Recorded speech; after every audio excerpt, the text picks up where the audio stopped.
Parker, how much time do you have in your recovery right now? Recovery, clean time, I got like 2.5 months. Wow, that's impressive. I got 2.5 months.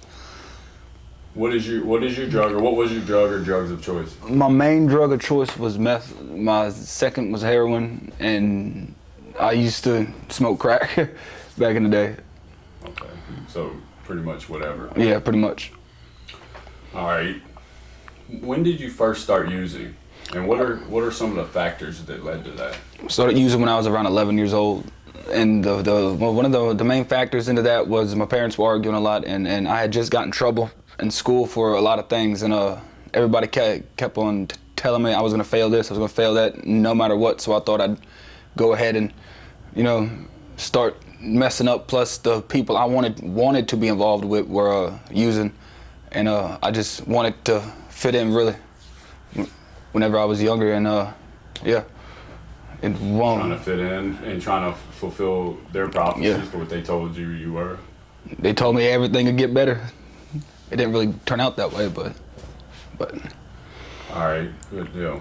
What are some of the craziest or dumbest things you can remember from your addiction? The craziest, I have to say, the trouble with the law.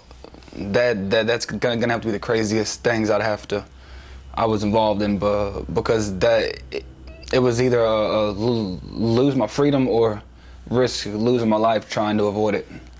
And I think the dumbest thing was choosing every drug addict and every drug dealer and their family and friends over my own. I think that has to be the dumbest thing I've done. All right. Describe some of those experiences with the law enforcement. What are some of the craziest things that happened with you? Like, whenever I had moved away from here, they had raided a place of mine over some hearsay, and they tried to arrest me for aggravated assault, possession with intent to distribute, and manufacturing. Whenever I was messing up, and whenever they raided the house, they ended up slamming me in the yard. They ended up trying to arrest me on phony charges. They ended up arresting my homeboy, actually. He's in prison right now for a while, and but I feel like they planted whatever in there because we didn't have anything, but I was living a life to where, it was either get caught on their time or our time, really, and How many times were you arrested? On a drug charge? Or just in period? Period. I've been arrested over 10 times since I was 18. I'm 21 now. Over 10 times. So you had a pretty interesting last few years, to say the least. Yeah. All right. Well, what are some of the things? What led you to want to change? What caused that internal shift inside of you? The lifestyle just got old. Really, it was a. I realized that there's more than life than drugs. There's more to life than that feeling for a couple hours or a couple days. There's more to life than the drug dealers and the users, and there's always something better out there than just that high for a couple hours. There's better ways to invest my money. There's better ways to invest my time. There's better ways to invest everything in my life other than a drug. And what really made me want to change was I looked around and I didn't have my son with me. I didn't have the person I was with at the time wasn't around all because of the drugs, and then my family wasn't around, and I got tired of it, and you lost enough. Yeah, pretty much I lost enough.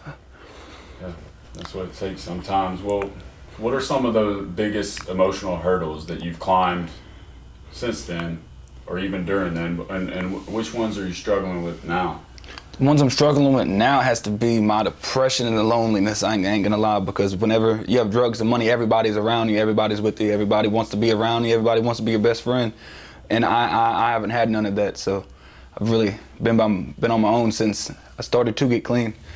But during the drug use, it's an emotional hurdle. It was every day I had to jump an emotional hurdle, because your emotions are just 10 times stronger on it, on any drug, really. And I was battling a lot at the time, and really don't know how to explain it, but it was hard. I know that. It was every little thing that happened, it made me depressed. Every little thing that happened, it made me sad, mad, whatever it was. I could drop a coffee cup and start crying and then just flash out and blame that on somebody 4 states away, you know. And it was a struggle, really. I've been using the past 10 years pretty much, and it's a just learning how to cope with it. And but every day using is an emotional hurdle, really, pretty much. Yeah, just getting flooded with all those emotions now that you've numbed yourself, it can be overwhelming in early recovery, and that's why a lot of addicts don't make it out of early recovery. Oh. But you're doing it, man. And all right, so tell me, what are some of the lies you convinced yourself of in the past to keep using?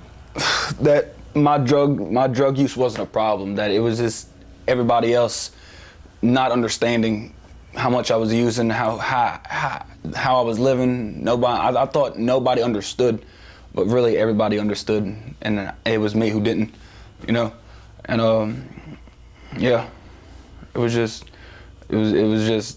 you always lie to yourself to try to make it seem better, you know. You try to tell yourself that it's okay. You tell yourself it's them. You try to say it's you try to blame it on everybody else and everything else, and I think I'm just now getting over that, you know. Taking responsibility. Yeah. Good deal. All right, well, what are some of the best things happening in your life today as a result of this newfound mentality? I got plenty of job opportunities. My family's talking to me again. Hopefully I get to see my child soon. Old friends are slowly coming back, you know. I can think. I can think rationally. Not as emotional. Just got my head on straight, man, for the first time in years, you know. But it's a battle, though. I know that it was a battle to get here, and it kind of still is. But it's better to do it sober than to struggle with it high, you know. What do you do today when you get the thought or that impulse of using? And how is this different what you do today when you get that impulse versus what you did before? I try to just anything to take my mind off of it, but not music, because I feel like music, the music nowadays kind of tries to sling me back into using and back into a negative lifestyle. But like working out, mainly going to work, spending time with my family, playing games, stuff like that. So, something positive, you know, anything positive.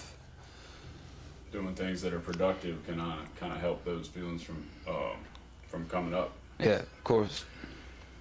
All right. So, what do you do daily, or you need to do daily, for your recovery to never go back to that life? I need to steady affirm myself, or what's that word?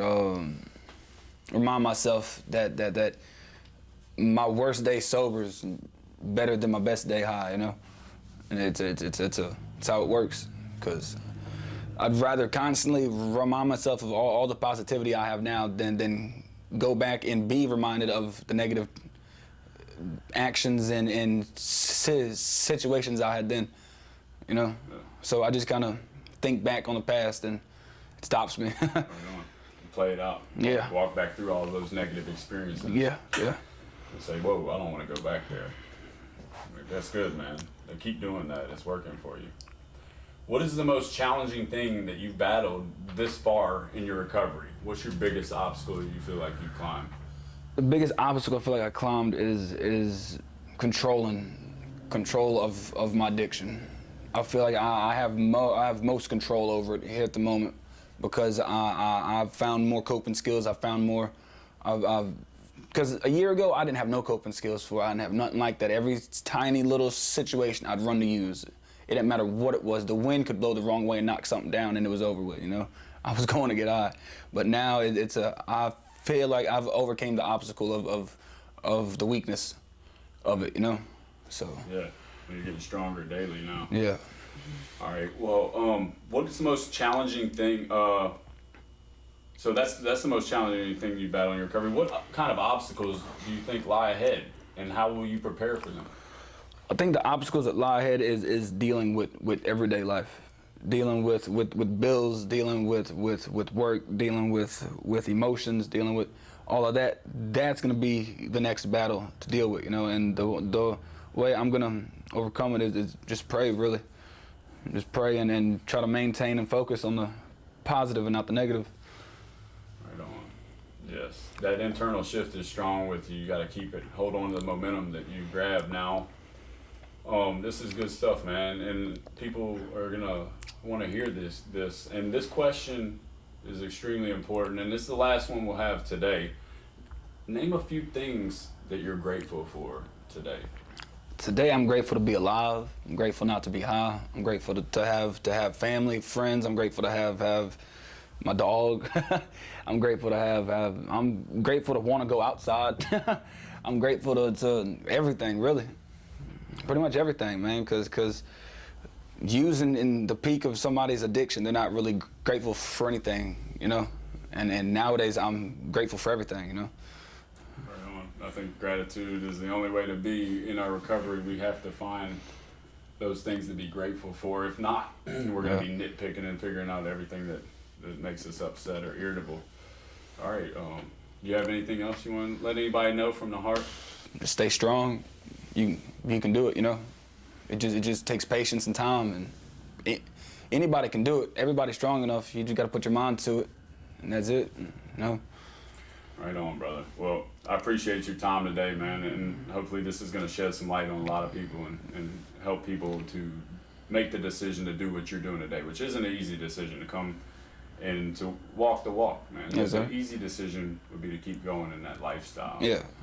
Well, it's that lifestyle is not easy neither, you know, and I've realized that a good positive lifestyle is easier than selling drugs and doing drugs and having to watch over your back 24/7 for the police, for anybody like that. And it's just I'd rather live this life than that one over any day now, you know. So I'm grateful just to be here. I'm hoping that it sheds light, whether it's this video or the next couple, you know. There'll be more to come for sure, man. Well, I appreciate your time today, and thank you for all your openness and honesty. And the openness and honesty is gonna take you far in your recovery, man. We'll meet up and do this again soon. Okay. Yes, sir.